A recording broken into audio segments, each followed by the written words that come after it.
Jason with Wealth and Eyes here, and today we're going to be talking about land flipping versus house flipping and which one's the better investment strategy. So if you've seen my video, you know that I took $1,000 and flipped it into $100,000. And if you haven't seen that video, I'll put a link up here. I'll put a link in the description as well. Land flipping beats house flipping every day of the week, and let's go through some of the reasons why. All right, real quick before I get too far into this, if you like entrepreneurship, making money, personal development, that type of stuff, please do me a favor, click on the subscribe button below, and let's get started. Number one, land flipping is less competitive than house flipping. You know, all that HGTV and all those shows make house flipping look so sexy, but the fact of the matter is, if you're doing mailings or you're doing whatever, you're competing with a whole bunch of people for houses, and it's going to be harder to find deals. So with land flipping, there's less competition and you can find better deals and more deals. Earl Nightingale said something to the effect of, look at what the masses are doing and do the opposite. And so that's kind of our approach when it comes to land flipping. Everyone's trying to do house flips, so if you stick to land flipping, it makes the niche a little bit smaller, but it also makes it easier to turn a profit. Hey guys, I hope you're enjoying the video so far. I spent a lot of time on it, and make sure you stick around to the end because I'm going to share how you can easily sell your land a lot faster by doing a couple things that most people don't do. But I spent a lot of time on this video and I'm still growing this channel, so do me a favor, click on the like button below and help me out by helping the algorithm out.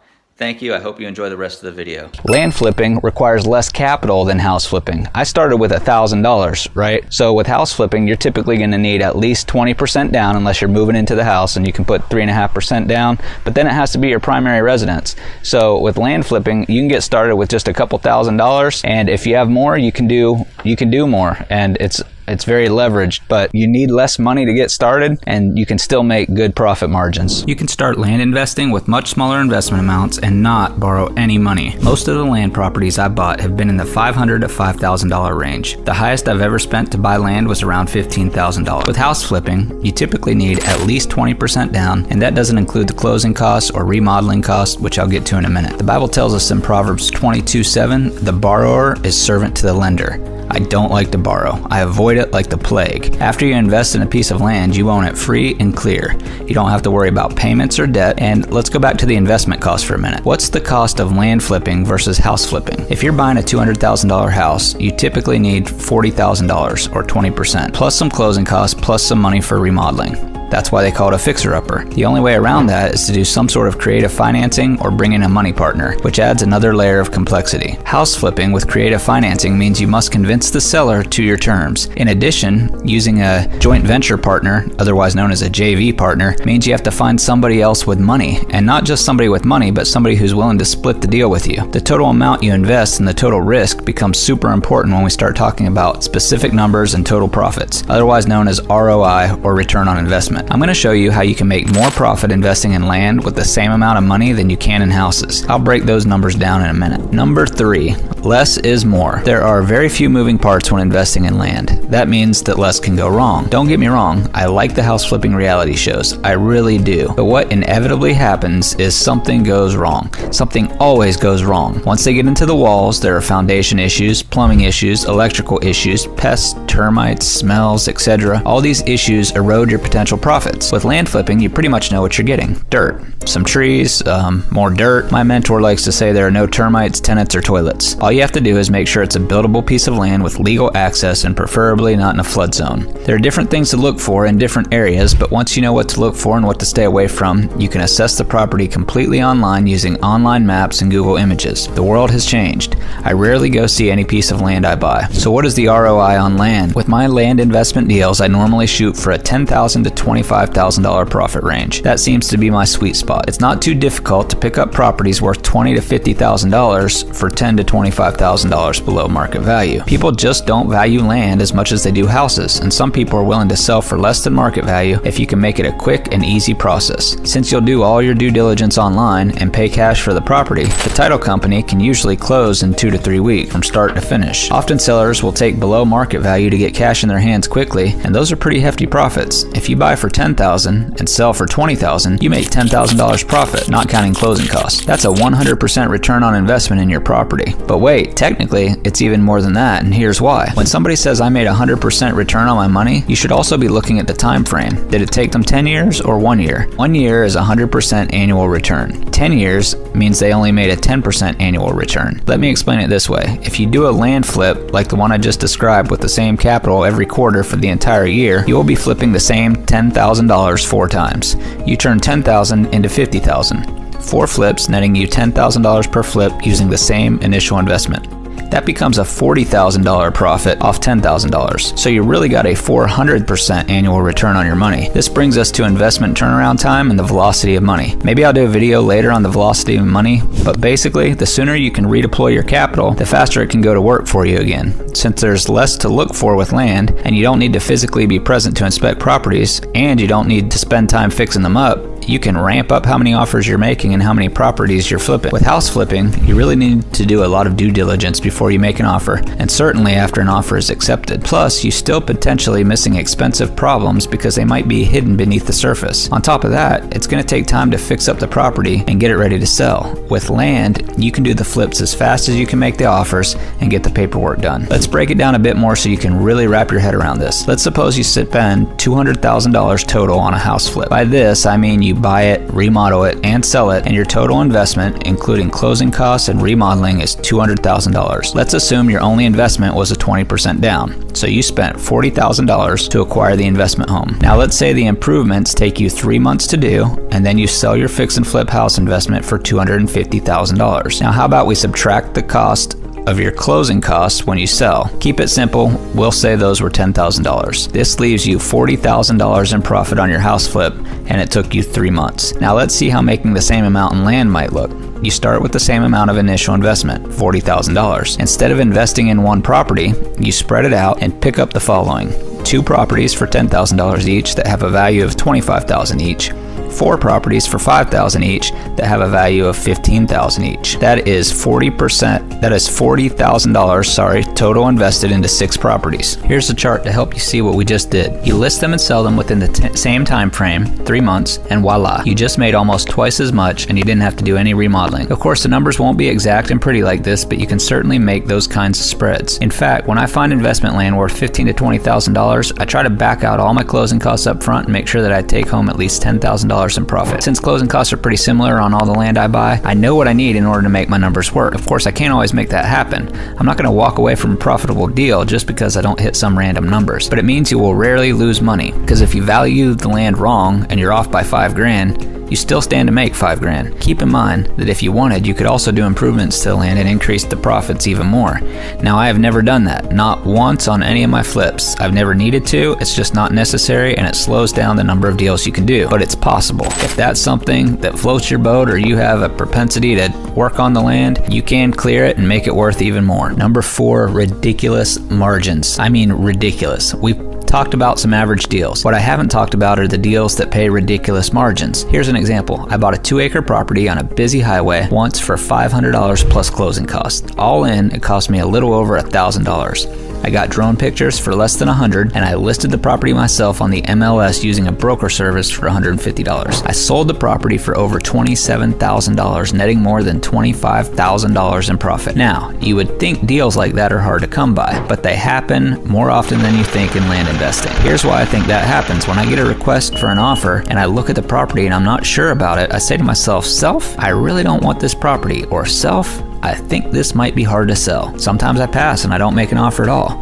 But sometimes I make crazy low offers because I'm just not sure. My thinking is if they sell it as low as I offer, maybe I can make something out of it. That piece of land in particular, I made $25,000 and it was hard to sell. I offered low because there were very few comps in the area and I thought it might be worth $5,000 at the lowest. I suspected it might be worth more, but I couldn't risk more than $1,000 on a hunch. If you're going to invest in land or invest in houses or make any other investments, you have to follow Warren Buffett's investing advice. Rule number 1, don't lose money. Rule number 2, please see rule number 1. So what did I do? I offered to pay $500 and pay closing costs. It just happened that the land was worth more than I thought. The returns on that $1,000 was off the charts. You won't find houses with that kind of spread. It just doesn't happen. There's not usually a question of value. If it's X square feet in a house and X number of bedrooms and in X neighborhood, you pretty much know what it would be worth, or at least what the remodeled version would be worth. So you just don't have those kinds of spreads. Number 5, joint venture partners. Because land offers so much profit, there are a ton tons of land investors out there with more money than they have deals. This means for the person just getting started, all you really have to do is find a great deal and you should have no problem finding the money to fund it. Here's how that works. Once you get the deal under contract, you would submit it for review to your money partner. If the money partner approves and wants to go in on the deal, he or she will fund the purchase based on what you agree on and split the profits with you. This is what the market calls a win-win. I've done JV deals with partners where we both pitched in money, split the deal, and split the profit. I've also done deals where the partner funded 100% of the deal and we split the profits 50-50. It kind of depends on how much profit is in the deal and the preferences of your money partner. If you become excellent at finding deals, the money partners will love to fund your deals and give you half the profit. They still make more than they would on any investment out there, and all of my money partners have been friends of the family that I knew, and they saw what I was doing and they just wanted to pitch in some money and make some money off their money. Number 6, no realtor is needed. When you're investing in houses, unless you find an off-market deal, you're certainly going to have to pay realtor commissions when you close. And unless you're selling to another investor, there's a real good chance you need to use a realtor when you sell as well. It's like getting punched in the face twice. That's because home buyers are a little skittish if things don't feel normal. They're afraid of being ripped off. So you're going to be putting some of your profits into somebody else's pocket just because that's the normal way to do it. Going back to my earlier example, if you sell a house for $250,000, you're paying 6% realtor commissions, you're looking at $15,000 in commissions alone, plus closing costs, other closing costs, and holding costs. Sure, you may be able to get the buyer to cover them, but maybe you won't. With land investing, it's the Wild West in many ways, and you can exert some control over the deal. If my buyer absolutely wants to use a realtor and use their realtor, then they're responsible for their own realtor fee. If they want me to pay the closing costs, then they must use my title company or allow me to vet their title company. If their title company is much more expensive, then I just say I will only pay X amount of closing costs. To be honest, this is rarely an issue, and I've only used a different title company than my normal one a handful of times. Okay, now for my favorite part, this is my secret hack for selling land fast. Number 7. When you do finally buy some land, here's a secret hack for selling that land that helps it sell faster, more money at the same time. What I do is this: I list my land on the MLS using an MLS listing service. These MLS listing services charge about $150 to $250 to list the property on the MLS, but they don't charge a commission when you close. Once it's listed on the MLS, it automatically populates to sites like Realtor.com, Zillow.com, Trulia.com, and many others. This is where all your buyers are anyway. These days, people look for property, then they call their realtor and say, hey, I want to see this. This method has some other benefits as well. All the inbound calls and leads are rerouted to you instead of your realtor, so you can negotiate directly with the potential buyer. You can close the sale right on the phone. It allows you to negotiate with realtors who have a buyer, and sometimes realtors will call and ask if you're willing to work with realtors. Don't say no and let them walk away. At the end of the day, realtors are salespeople and they work on a straight commission. Often, they're well connected in the community and may even personally know the buyer that they're representing. Everyone likes to think they get paid to represent buyers and sellers depending on the situation. The truth is, they get paid to sell.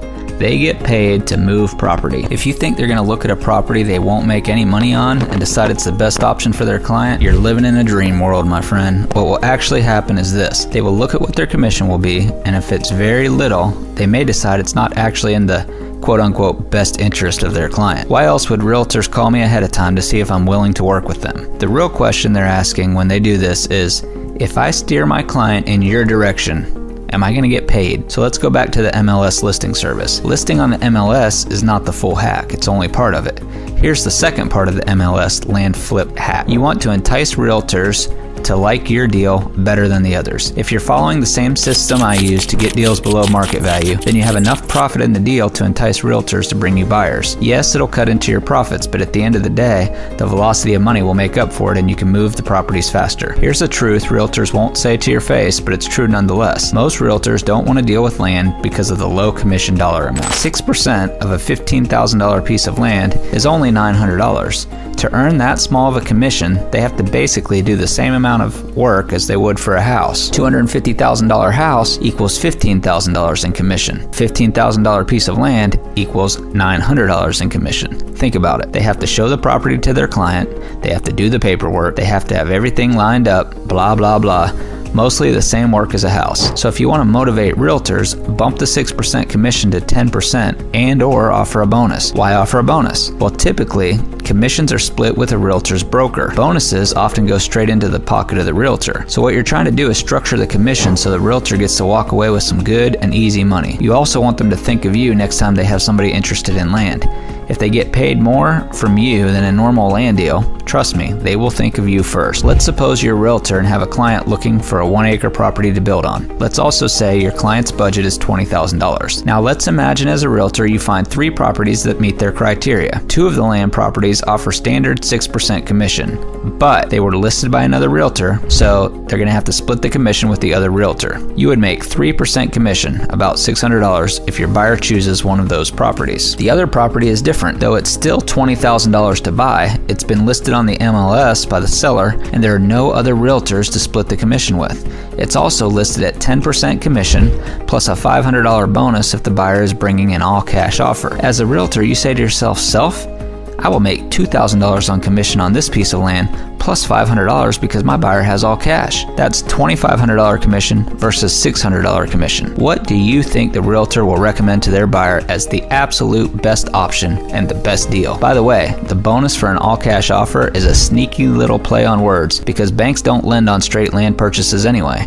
That means that all the buyers in the market for land are typically going to be using all cash. When the realtor tells you it's an all cash offer, just smile and say, "That is fantastic. I offer a $500 bonus to you if we close this deal since the offer is all cash." Of the 2 examples above, which piece of land do you think realtors will be highlighting the benefits of, and which pieces of land do you think they will be downplaying by pointing out all the bad stuff? Trust me, this little land hack works like a charm.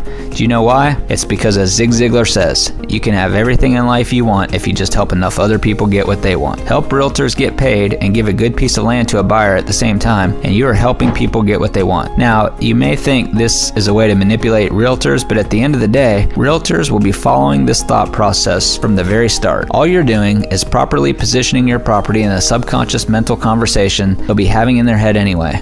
If you don't do it, they'll go with the land investor who does. Now, to be fair, not all realtors will work this way, but realtors are people too. I'm not calling their character into question, let's make that clear. I'm just saying they have bills to pay, kids to feed, cars to fix, etc. If the land investment isn't good for their client, most realtors won't just steer their client in that direction for more money.